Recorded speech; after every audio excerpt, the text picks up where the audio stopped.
Pedro con el Señor.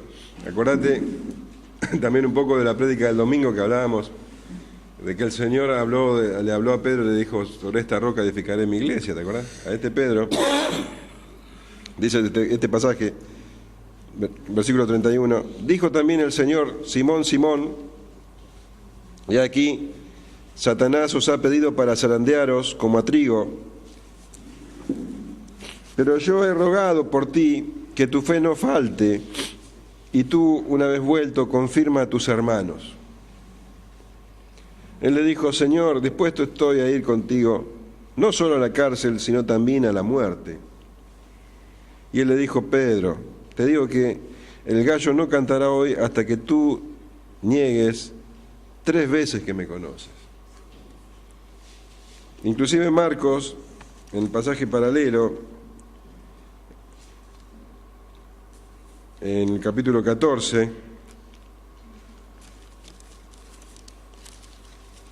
en el versículo 31,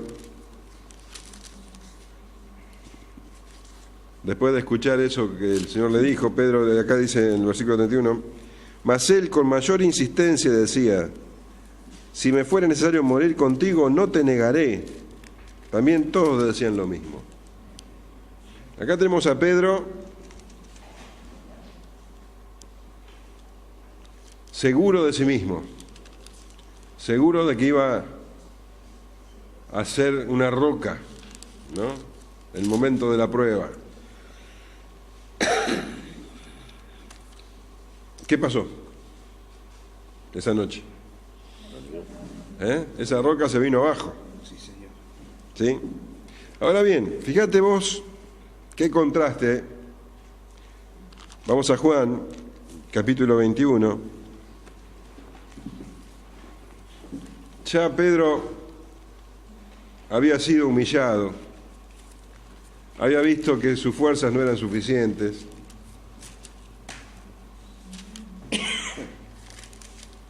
Y ahora en el capítulo 21, en el versículo 15 en adelante, vemos que también acá hay otra charla de Pedro con el Señor Jesús, o mejor dicho, del Señor Jesús con Pedro.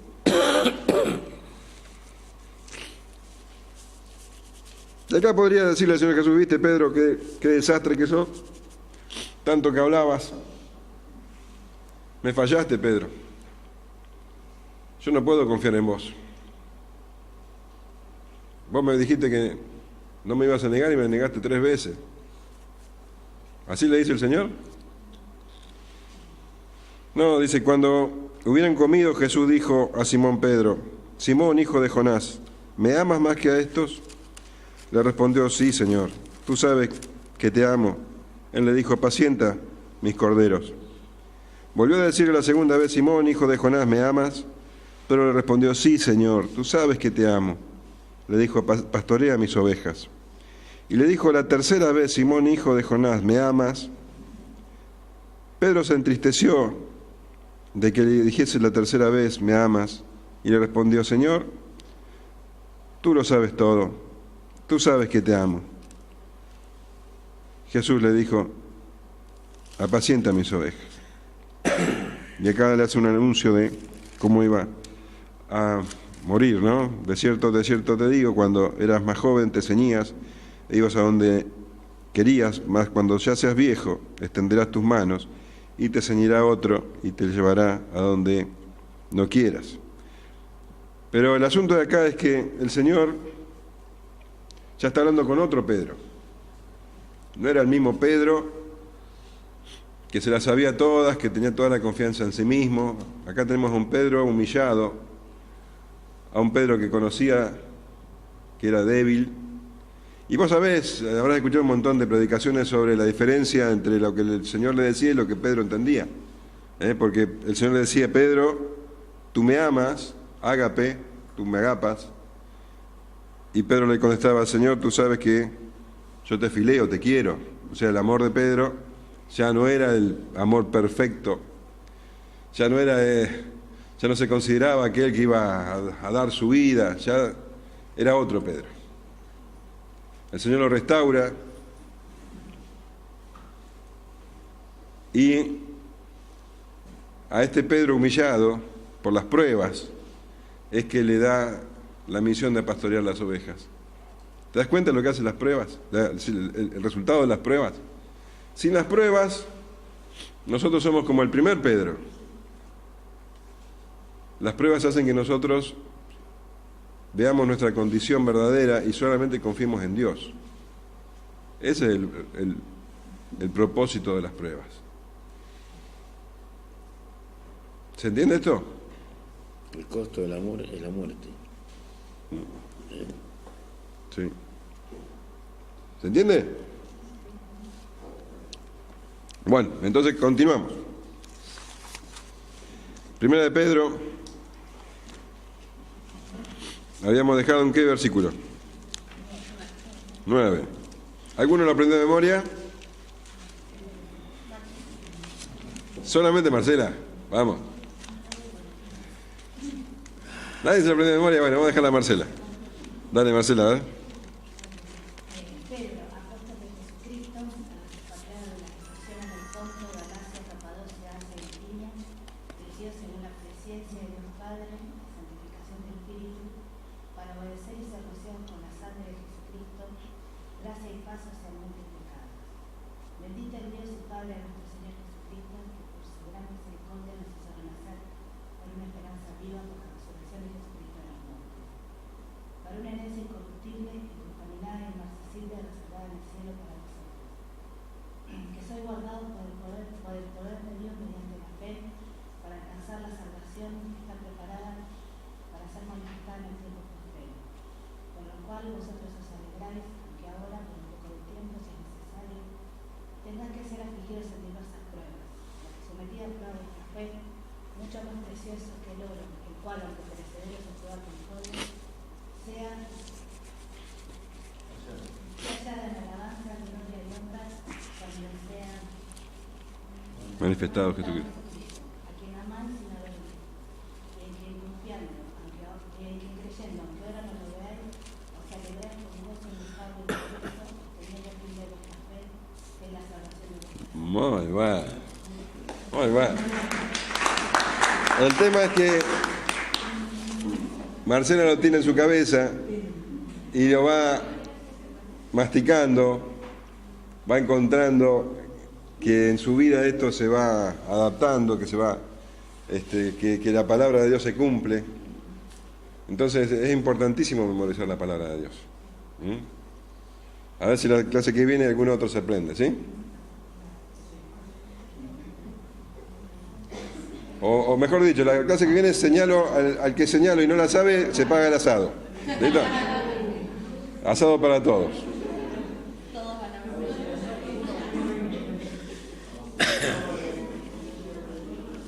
Bueno.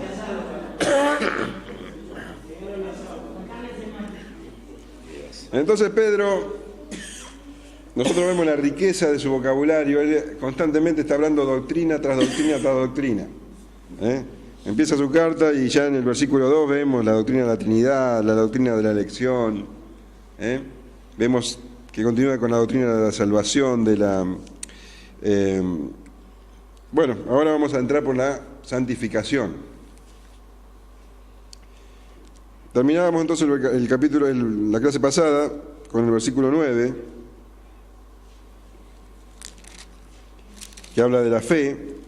Vamos desde el 8, a quien amáis sin haberle visto, en quien creyendo, aunque ahora no lo veáis, os alegráis con gozo inefable y glorioso, obteniendo el fin de vuestra fe, que es la salvación de vuestras almas. Entonces Pedro está diciendo, ustedes tienen esta fe. La fe, ustedes como elegidos, tienen esta fe porque aman a Jesucristo sin haberle visto. ¿Eso de dónde creen que viene?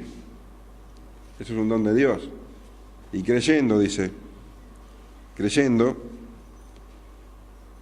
aunque ahora no lo veáis, os alegráis con gozo inefable y glorioso. Él es el gozo que sostiene al cristiano,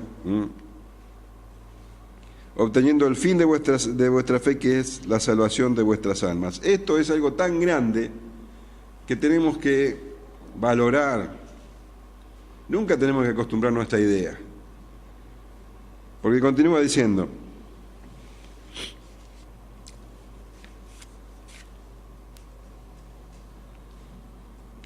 Los profetas que profetizaron de la gracia destinada a vosotros, inquirieron y diligentemente indagaron acerca de esta salvación, escudriñando qué persona y qué tiempo indicaba el Espíritu de Cristo que estaba en ellos, el cual anunciaba de antemano los sufrimientos de Cristo y las glorias que vendrían tras ellos. A esto se les reservó que no para sí mismos, sino para nosotros administraban las cosas que ahora os son anunciadas, por los que os han predicado el Evangelio por el Espíritu Santo enviado del cielo, cosas en las cuales anhelan mirar los ángeles. Hilvana doctrina tras doctrina, Pedro, y acá vemos que nos ha puesto en una posición el Señor única, totalmente favorable, muy por encima incluso que los profetas del Antiguo Testamento, y aún más, en una posición mejor que los ángeles. Dice que los profetas que profetizaron de esta gracia, ellos dice que estudiaban, dice que inquirieron y diligentemente indagaron, estudiaron con detenimiento, con profundidad, porque ellos habían recibido sobre el sacrificio, habían recibido sobre la gloria. Si pensamos, por ejemplo, en las profecías de Isaías, Isaías habla del siervo que iba a ser sacrificado, que iba a llevar los pecados de todos, ¿se acuerdan? Pero no entendían cuándo, con quién. ¿Quién iba a ser la persona? Tampoco podían relacionar ese sacrificio con la gloria.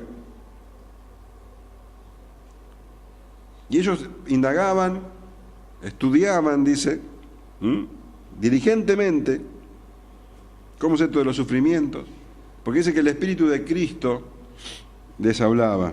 Entonces vemos también, acá Pedro nos habla de que Cristo es Dios, y que estuvo obrando antes de haber nacido como hombre. El Espíritu de Cristo dice que les hablaba a los profetas. Por eso Pedro Hilvana, doctrina tras doctrina, entonces está hablando de la preexistencia de Cristo. Pero dice que los profetas no alcanzaban a entender, hasta que se les dieron cuenta, dice, porque les fue revelado que no era para ellos, sino para ¿quiénes? Para nosotros. Ahora, lo que a ellos les costaba tanto entender, no lo podían comprender. A nosotros se nos da con la predicación del Evangelio. Dice, a esto se les reveló que no era para sí mismos, sino para nosotros. Que no para sí mismos, sino para nosotros. Administraban las cosas que ahora os son anunciadas. Esas cosas, ellos las administraban pero no las entendían. Hablaban de salvación, hablaban de glorificación y de sufrimiento, pero no entendían, no relacionaban. Era para nosotros. Dice, ahora que os son anunciadas por los que os han predicado el Evangelio por el Espíritu Santo. La predicación del Evangelio es una obra milagrosa del Espíritu Santo. Es palabra de vida. Y nosotros, que hemos sido escogidos ante la fundación del mundo, entendemos estas cosas. Ni aun los ángeles lo entienden. Los ángeles entienden estas cosas a través de la iglesia. Fíjate lo que dice Efesios 3:10.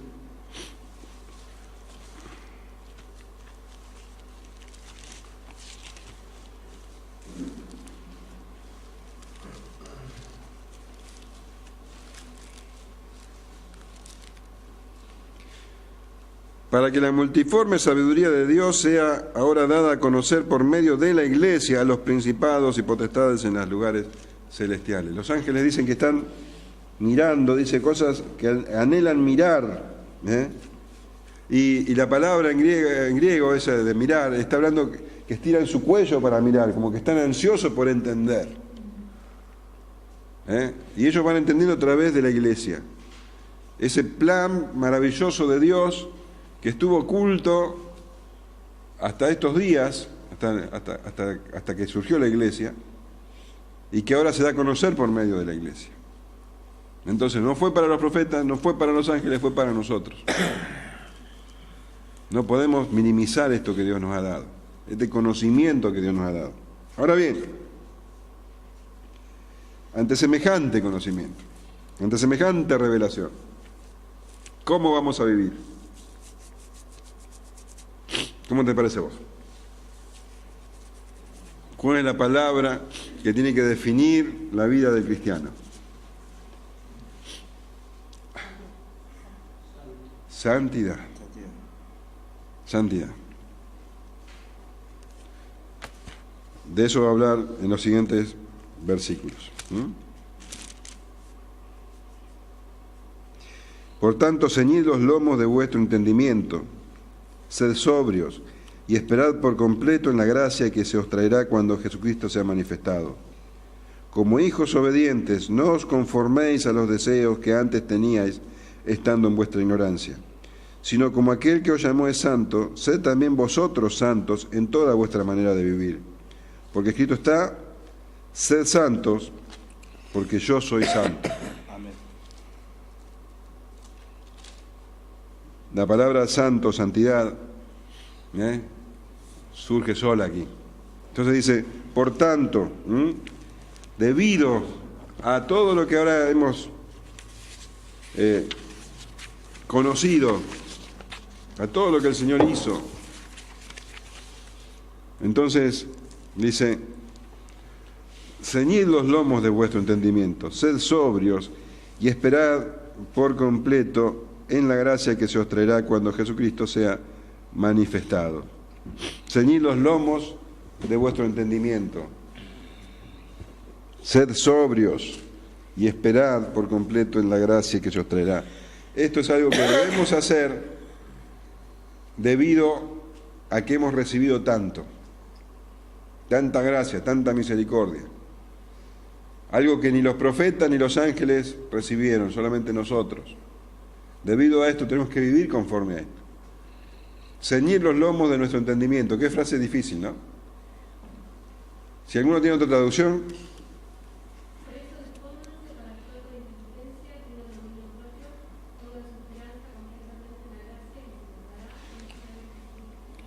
¿Cómo dice la primera frase? Dispónganse para actuar con inteligencia. La NBI tenés vos. Sí, la Nueva Traducción de Viviente dice, piensen con claridad. La Dios habla hoy y dice, estén preparados. Literalmente es, como dice la Reina Valera, ceñid los lomos de vuestro entendimiento. Acá está, hay una idea. Hoy no la entendemos, pero en la época de Pedro era muy fácil de comprender, porque las personas tenían vestidos largos y cuando debían hacer algo, por ejemplo, ir a la batalla o trabajar o correr o algo, tenían que ajustarse ese vestido con el cinturón para que no les molestara cuando se movían. Entonces lo que está diciendo acá Pedro es que saquen todo lo que molesta, que piensen con claridad, como decía, actúen con inteligencia, que su mente no esté llena de confusiones ni de intoxicaciones. Ceñid los lomos de vuestro entendimiento. Piensen claramente, debido a qué, a todo lo que están sabiendo que recibieron.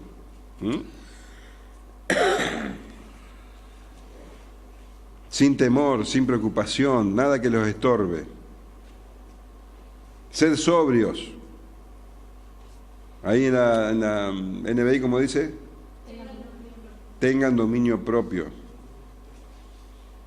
Sean inteligentes, obren con inteligencia, tengan dominio propio, está buena la versión. Otras versiones dicen, usen su buen juicio, piensen bien lo que van a hacer para que siempre hagan lo correcto.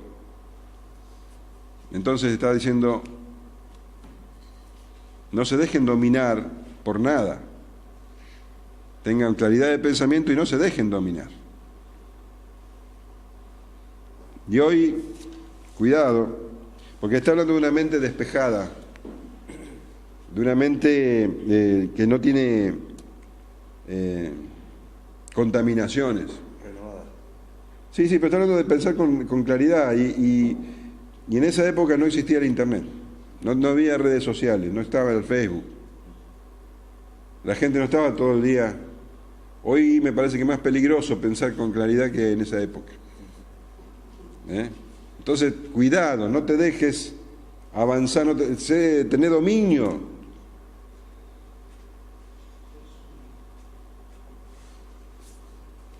Y dice, esperar por completo en la gracia que se os traerá cuando Jesucristo sea manifestado. Pensá con claridad, tené dominio propio y esperá en la gracia.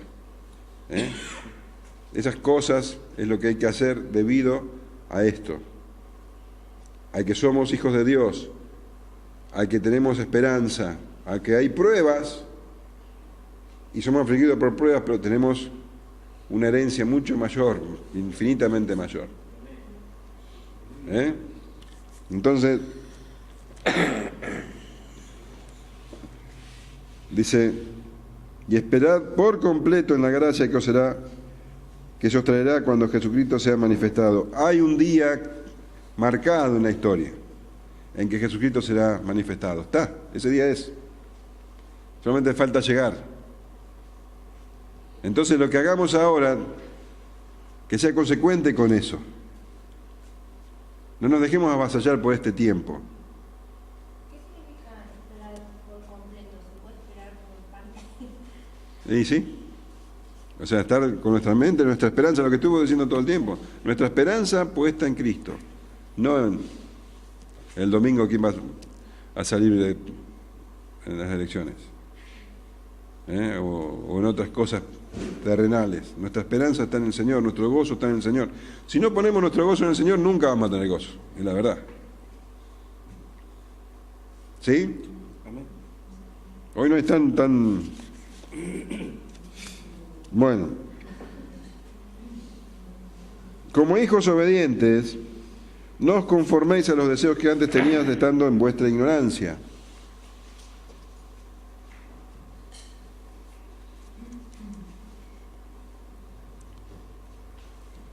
Sino como aquel que os llamó es santo, sed también vosotros santos en toda vuestra manera de vivir. Hijos obedientes. Hijos de obediencia, literalmente. Ahora, Pedro estuvo hablando mucho del nuevo nacimiento. ¿Sí? Nosotros fuimos hechos hijos de Dios. Ahora, como hijos de obediencia tenemos que ser distintos a cuando éramos hijos de desobediencia. Vamos a Efesios 2, 1 al 3. Acá hay un fuerte contraste cuando éramos hijos de desobediencia. Ahora somos hijos de obediencia.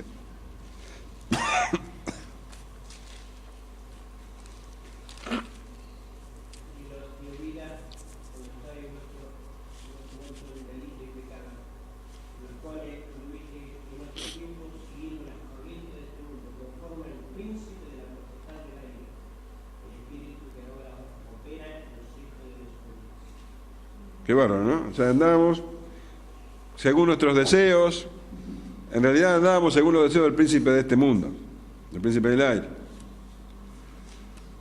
Éramos hijos de desobediencia. Bueno, ahora dice, no te conformes a eso. No te conformes a los deseos esos que tenías antes. Pablo dice, usa esta misma frase, no te conformes a este siglo, dicen en Romanos 12:2, sino renovaos por medio de la renovación de vuestro entendimiento. Ahora somos hijos de obediencia. Entonces nuestra manera de vivir debe ser totalmente distinta. Antes respondíamos a todos nuestros deseos, ahora tenemos un modelo que seguir.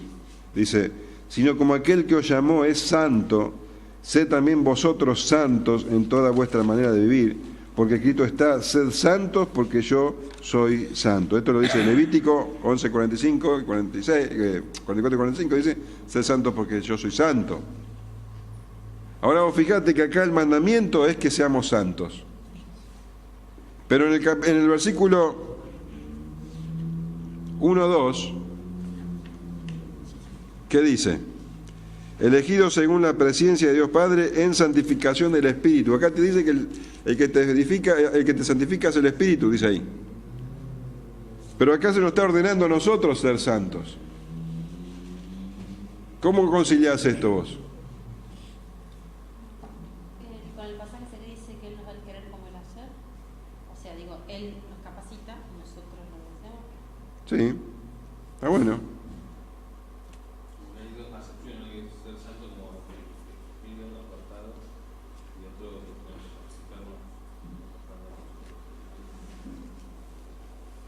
Simplemente está diciendo de que tenemos responsabilidad en nuestra santificación, que tenemos que responder en nuestra santificación. O sea, el Espíritu Santo te santifica, te da la capacidad y vos tenés que responder. Y el Señor Jesús todo el tiempo en el Sermón del Monte te muestra cómo, por ejemplo. Y te dice, si tu ojo derecho te da ocasión de caer, cortalo. Si el celular es tu ocasión de caer, tiralo. O las aplicaciones esas, sacalas. Sed santo, viví como santo. Todo en el Nuevo Testamento está diciendo, antes te enojabas, no te enojes más. Antes robabas, no robes más. Esa es tu responsabilidad. No esperé, todavía no, el Espíritu Santo no me movió a no robar. No, es tu responsabilidad. Amén. Sí, Señor. Viste que te dicen, no sé, no siento de Dios hacer tal cosa. ¿No? ¿Qué no sentís de Dios hacer tal cosa? Tenés que hacerla. Tenés que santificarte. Sed santos, dice, porque tenés un Dios santo. Sí, Señor. Él hizo todo. Te escogió, te santificó, te salpicó con su sangre, te dio todos los beneficios, te dio esa herencia que vas a recibir. Pero vos hoy tenés que responder a esa manera de vivir. Entonces, el Hijo de Dios tiene que tener como característica la santidad, no como una excepción. Entonces, es muy común pensar, bueno, yo hice una oración de fe hace mucho y ya soy salvo. Tu manera de vivir demuestra si verdaderamente sos salvo. No sos salvo por cómo vivís, sino que tu manera de vivir demuestra tu salvación. Amén. Si vos no estás buscando la santidad, si a vos te encanta el pecado,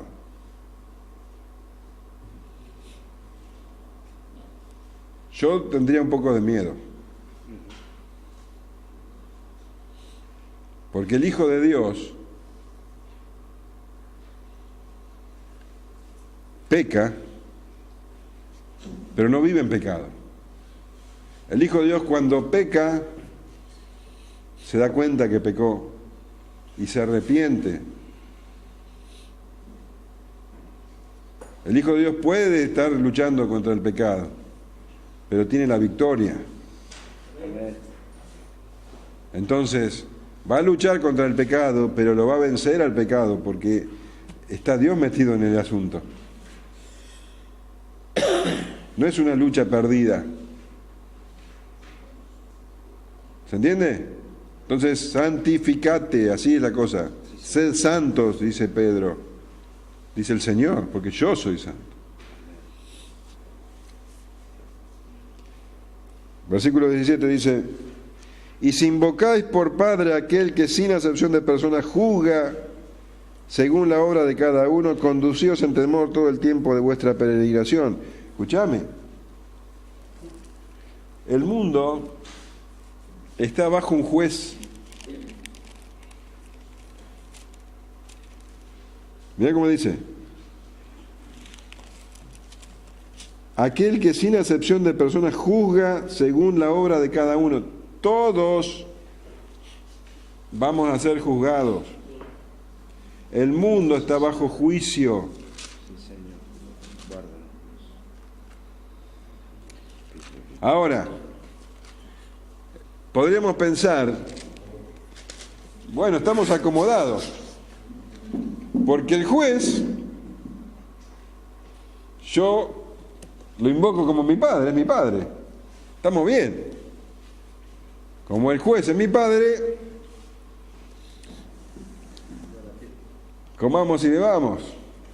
Total, estoy acomodado. Y no es así.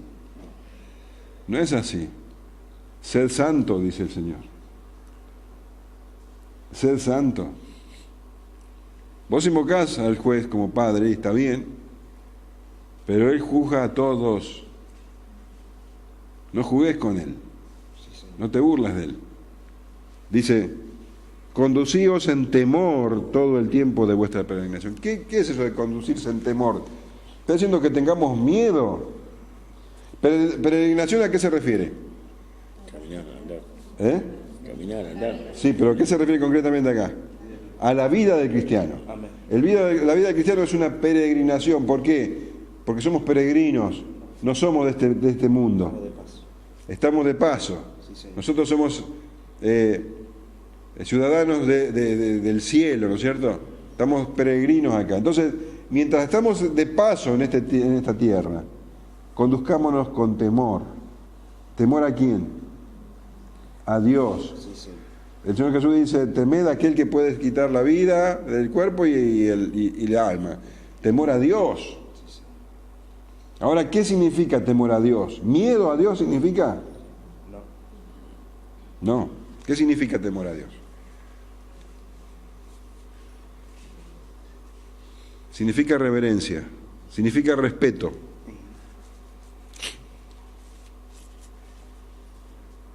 ¿Viste cuando vos ibas a la secundaria y el profesor, cuando estabas delante del profesor, vos te portabas bien, pero donde el profesor se daba vuelta, tiraba un tizazo, ¿no es cierto? Pero cuando el profesor te miraba, vos le tenías respeto. ¿Te hacías el buenito o no?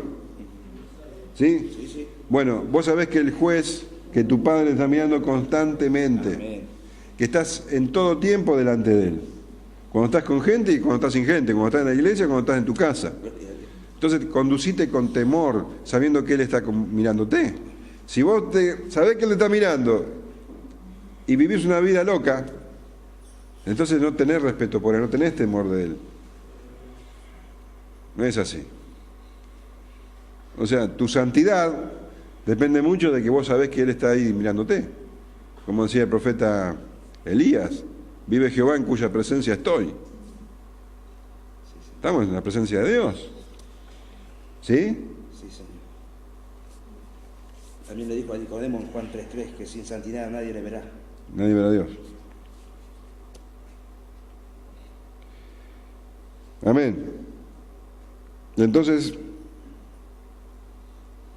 si invocáis por Padre aquel que sin acepción de personas juzga según la obra de cada uno, conducidos en temor todo el tiempo de vuestra peregrinación.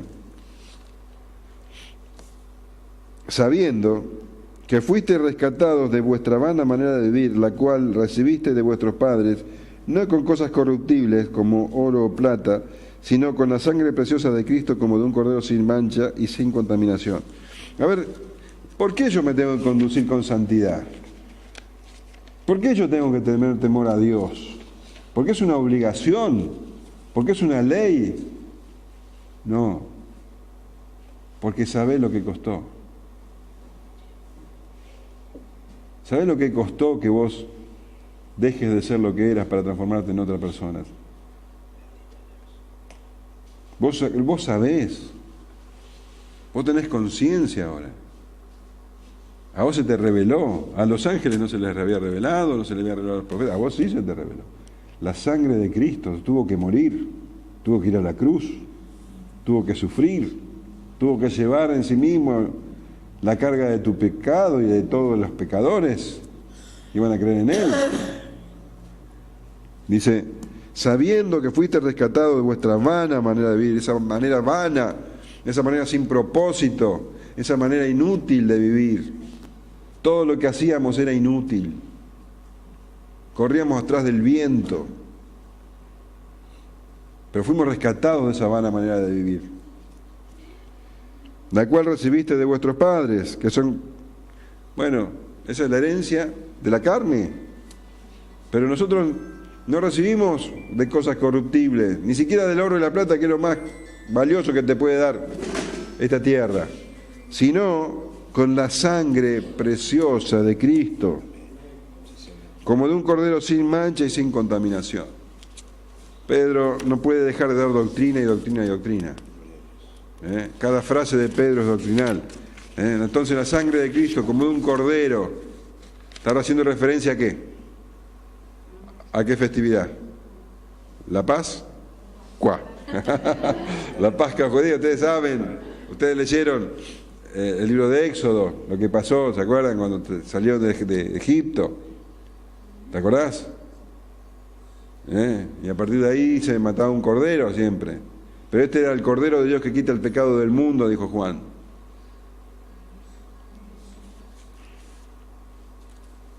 Entonces Él fue el sacrificio necesario y absoluto, perfecto, y ese sacrificio fue para vos. Y sabiendo eso, ¿qué vas a menospreciar ese sacrificio? ¿Y te vas a dedicar a los mismos deseos que tenías antes? ¿O es bastante motivación? ¿Qué decís vos? No es una ley, no es una obligación, es amor.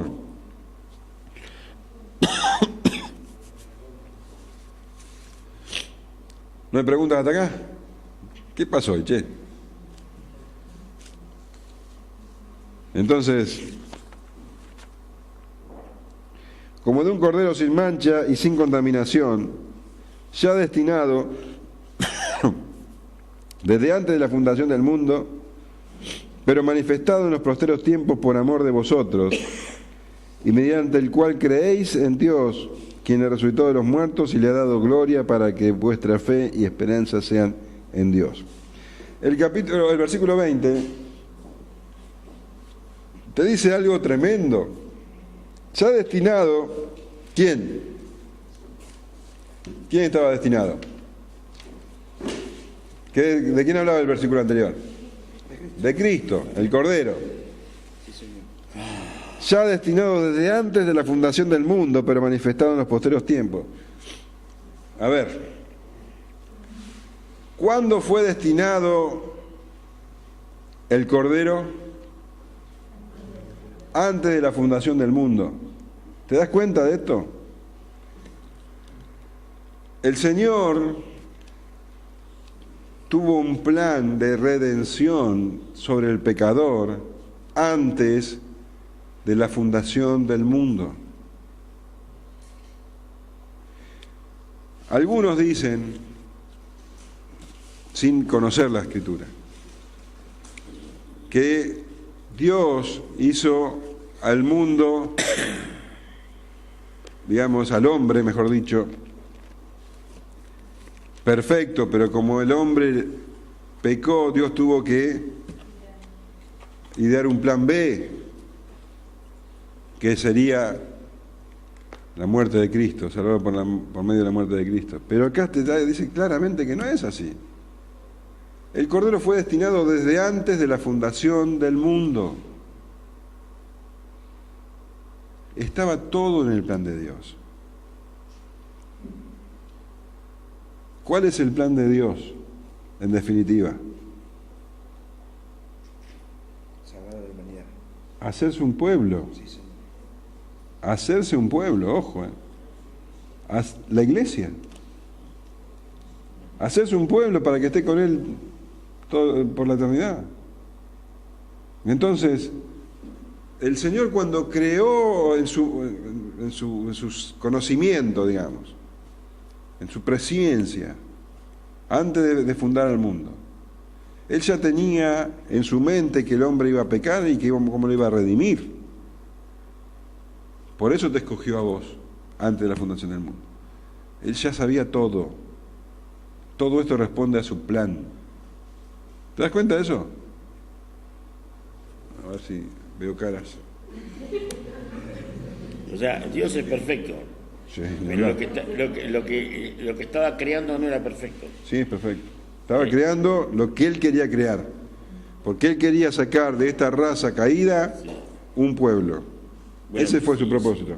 Pero había algo imperfecto. Bueno, no podés ser más imperfecto si lo comparas con Dios, pero es lo que él quería. Es lo que él quería. Responde a su voluntad.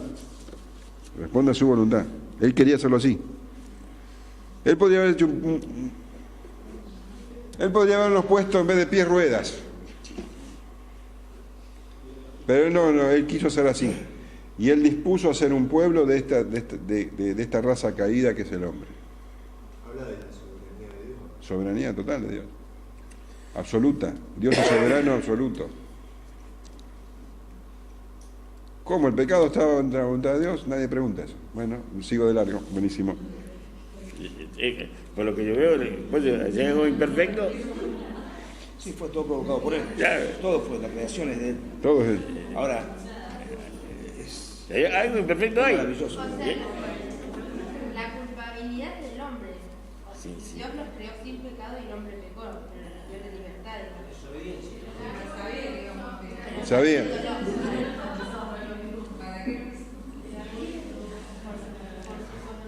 Pero esa pregunta es, por eso te digo, ¿por qué no nos puso ruedas si nos manejábamos más rápido?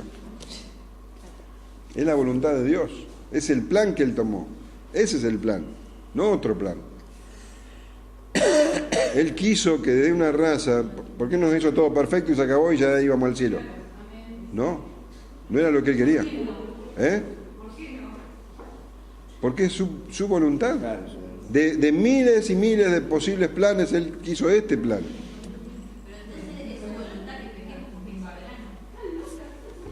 no, la voluntad de él, Bueno. nosotros cambiemos. Claro, bueno, no es su voluntad que pequemos, pero nos dio la capacidad de pecar. O sea, nos dio poder de decisión, ¿no? Claro. Porque hay cristianos que no han cambiado ni quieren cambiar. Entonces, ¿eso cómo lo ves? Y no son cristianos. No, por lo que vamos a ver a acá. la iglesia, recibieron Bueno. al Señor, anda con una Biblia, pero bueno. no dejan de mentir, no Y dejan bueno, de robar, no entonces dejan no. de estafar. Entonces se creen, pero muchos creen que porque recibieron al Señor ya son salvos, van a la iglesia son salvos. Claro, pero no. No se les reveló el Señor. Claro.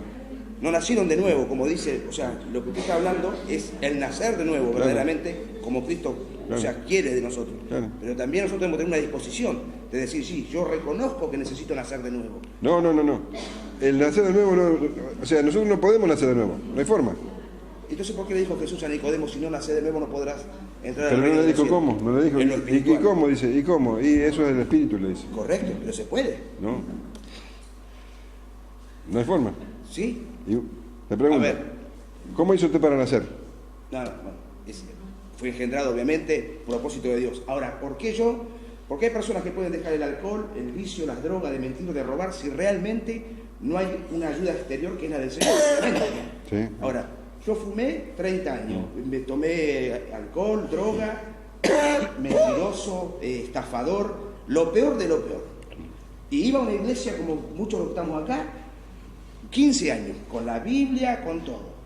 Y en mí, y yo que era de tropiezo, no solamente a mis vecinos, sino a mi familia, porque el que me veía a mí que iba a entrar a una iglesia. Ahora, yo le dije al Señor que yo quería cumplir el primer mandamiento que dice, amarás al Señor con toda tu mente, tu alma, tu fuerza y tu corazón. Y yo dije, Señor, ¿cómo me pedís que te ame si yo no te conozco? Yo verdaderamente no puedo dejar de fumar, no puedo dejar de tomar, no puedo dejar de insultar, de mentir, de golpear. Necesito que vos te reveles a mi vida, porque si no yo no lo voy a poder hacer con mi fuerza ni con mi mente, porque soy imperfecto, soy una persona débil y necesito verdaderamente. Y Dios lo hizo para su gloria. Ahora, ¿lo hizo Él? Sí, la gloria es de Él. Tengo defectos, los sigo teniendo, pero ya no me drogo, ya no tomo, porque Dios realmente se cumplió la palabra a través del Espíritu Santo en mi corazón, porque Dios lo transforma. Cambia el corazón de piedra por el corazón de carne. Ahora, ¿yo debo poner mi parte? Sí, tengo que buscarlo, sincerarme, decirme, perdóname Señor, cambiame, necesito tu ayuda, porque yo hay cosas que no las podía hacer. Hay cosas que el ser humano sí las puede hacer y hay otras que no las puede hacer. Entonces yo puedo entender hoy un drogadicto, un alcohólico, una persona que está atada, como estuve atado yo. Ahora necesitas una fuerza exterior que es la del Espíritu Santo para que haga una obra en la persona.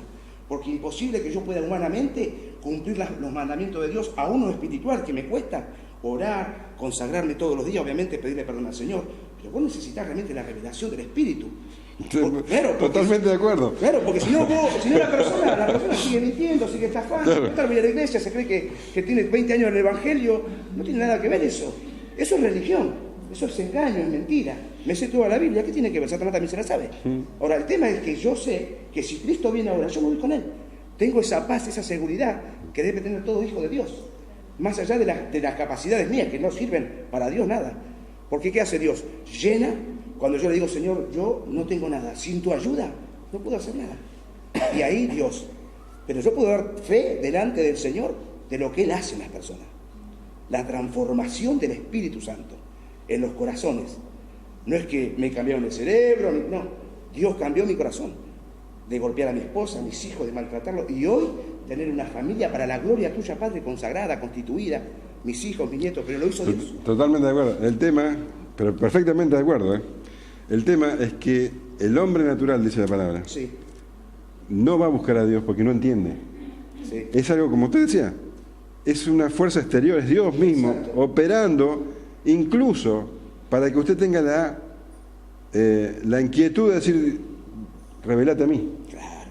¿Entendés? Exacto. Entonces, por el hecho de nacer de nuevo, Sí, señor. yo no puedo nacer de nuevo, pero Dios me pone, y en algunos, no en todos, Dios pone en algunos ese anhelo, ese deseo, esa fe o esa inquietud o lo que sea que haga que uno lo busque. Así dice la palabra.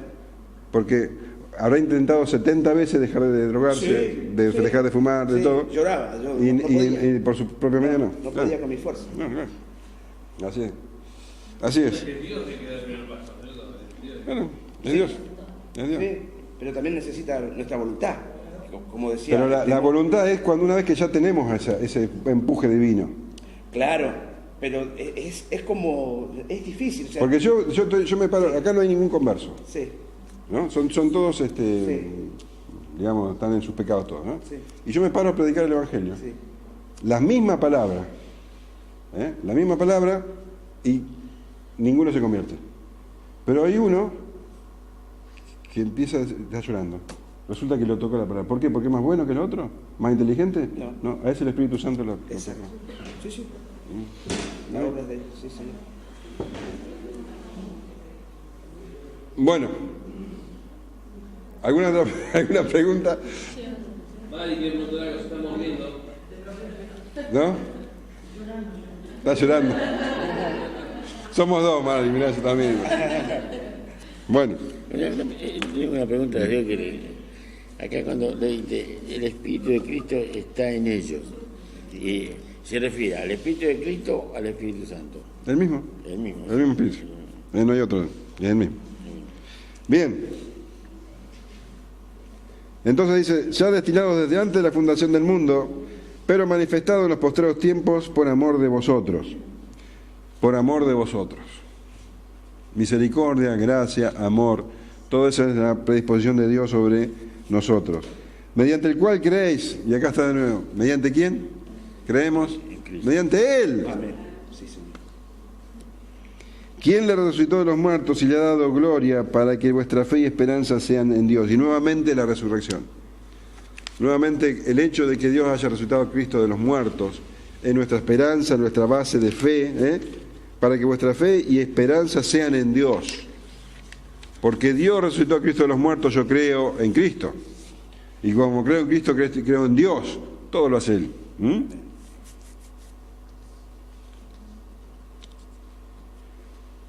En estos postreros tiempos. Cuando habla de postreros tiempos, ya lo dije varias veces, pero ¿a qué se refiere con postreros tiempos? Al periodo de la iglesia. En estos postreros tiempos, desde que Cristo ascendió hasta que Él vuelva, estos son los postreros tiempos. Bien. Habiendo purificado vuestras almas por la obediencia a la verdad, mediante el Espíritu, para el amor fraternal no fingido, amaos unos a otros entrañablemente de corazón puro. Entonces voy a leer toda la frase, toda la oración. Yo, ya destinado desde antes de la fundación del mundo, pero manifestado en los posteros tiempos, por amor de vosotros, y mediante el cual creéis en Dios, quien le resucitó de los muertos y le ha dado gloria para que vuestra fe y esperanza sean en Dios, habiendo purificado vuestras almas por la obediencia a la verdad, mediante el Espíritu, para el amor fraternal no fingido, amaos unos a otros entrañablemente de corazón puro. Entonces, ¿la verdad qué es? Es la palabra de Dios. Cristo es la verdad. Entonces, ¿qué pasó cuando nosotros obedecimos a la verdad? Cuando obedecimos la palabra de Cristo, nuestra alma se purifica. Ahora, se purifica no mágicamente, no de un momento a otro, se purifica a través de la palabra. La palabra limpia. Efesios dice, Efesios capítulo 5, dice,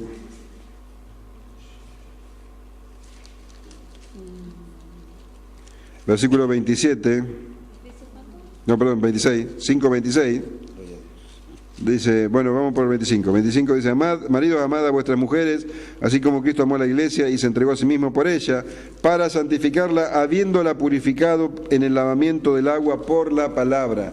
La palabra de Dios es como el agua que te limpia el cuerpo. Bueno, la palabra de Dios te limpia, te purifica el alma, te purifica, te limpia. La palabra de Dios, en la medida que vos conocés la palabra de Dios, tu vida se va purificando, ¿sí? Habiendo obedecido a la verdad, dice, se purifica vuestra alma, y a esto tiene como resultado algo concreto.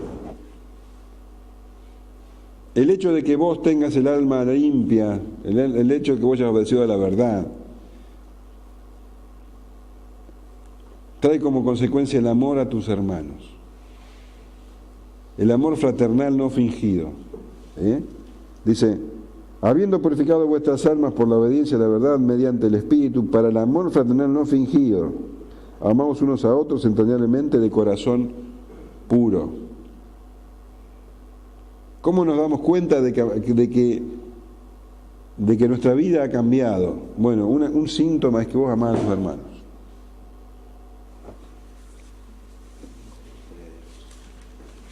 A ver, Primera de Juan 3.3, a ver qué dice Primera de Juan 3.3. Y todo, 3.3. Sí, ¿no? Y todo aquel que tiene esta esperanza en él se purifica a sí mismo, así como él es puro. Sí, está buena. Pero el que yo estaba diciendo, 3.14 al 18. Ahí habla de la esperanza que purifica, pero 3.14 al 18. Nosotros sabemos que hemos pasado de muerte a vida en que amamos a los hermanos. El que no ama a su hermano permanece en muerte.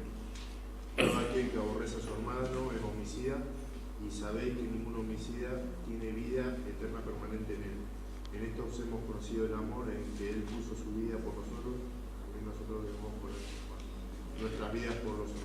4, capítulo 4, versículos 7 y 8.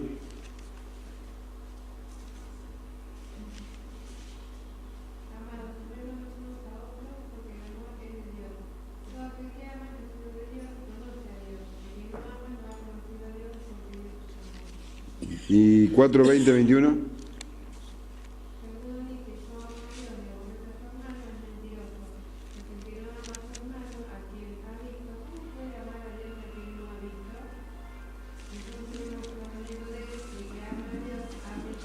Bueno, esto es terminante. O sea, si vos no amás a tu hermano, esto es un hecho concreto de que no has nacido de Dios.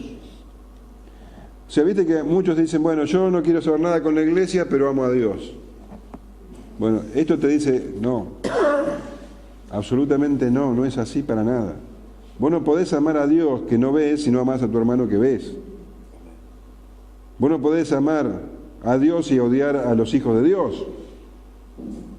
Entonces, una persona que no se congrega, bueno, lo dice la palabra, no ama a sus hermanos, no ama a Dios. Esto lo entendí un poco más yo cuando vimos la iglesia en Apocalipsis como la ve Dios. Claro. Entonces ahí vos decís, Claro. Entonces, amor fraternal no fingido, un amor sincero. Amamos unos a otros, esto es un mandamiento que se repite una y otra vez, que Pedro escuchó de la boca del Señor, en Juan, amamos unos a otros, y que después se repite una y otra vez Pablo, Juan, en sus cartas, Pedro en sus cartas. Es un mandamiento, Juan dice, os doy un mandamiento nuevo. ¿Y cuál era el mandamiento? Amamos unos a otros. Y es un mandamiento viejo, porque es el mandamiento, amamos unos a otros. Entonces, el que no ama a su hermano no ha visto a Dios. Habiéndose purificado vuestras almas por la obediencia a la verdad, mediante el Espíritu, para el amor fraternal no fingido, amaos unos a otros entrañablemente de corazón puro. ¿Te das cuenta que eso es el plan de Dios? Que el plan de Dios es que antes de la fundación del mundo ya tenía pensado separar un pueblo, y ese pueblo no es un pueblo de islas, es un pueblo que se ama uno a otro, es un solo cuerpo, un pueblo que funciona, donde todos son edificados el uno por el otro. Entonces no puede haber alguien que no ame al resto y sea parte del cuerpo. Es una contradicción. Esto ya desde la fundación del mundo estaba planificado así. El amor entre los hermanos es algo que ya estaba en el corazón de Dios antes de la fundación del mundo. Es la esencia de la iglesia. Claro. Siendo renacidos, habiendo sido purificados por la verdad, dice, siendo renacidos, no de simiente corruptible, sino de incorruptible, por la palabra de Dios que vive y permanece para siempre. Y de vuelta al nuevo nacimiento. Son renacidos, no de simiente corruptible, no por medio... Y simiente corruptible quiere decir no de voluntad humana, no de algo que se corrompe. Ustedes no fueron renacidos por algo humano. Una pregunta. Esto da por tierra con lo que dice, con la sanidad interior, que vos heredás lo del otro, ¿o no? No, claro, no. Esto es algo, cada uno tiene su responsabilidad ante Dios. Por eso digo, pero uno dice, no, a vos te pasa esto porque tu abuelo fue, o tu papá, y acá dice que somos... Acá dice, siendo renacidos por simiente corruptible, no incorruptible. Acá naciste de nuevo por una simiente incorruptible. ¿Cuál es la simiente incorruptible? La palabra de Dios. El Evangelio es el que tiene poder para dar vida. El Evangelio, la palabra de Dios, que vive y permanece para siempre. El Evangelio, la palabra de Dios. Si no es palabra de Dios, no es vida. Yo puedo prometer muchas cosas, pero si no le digo la palabra de Dios, nadie va a ser transformado.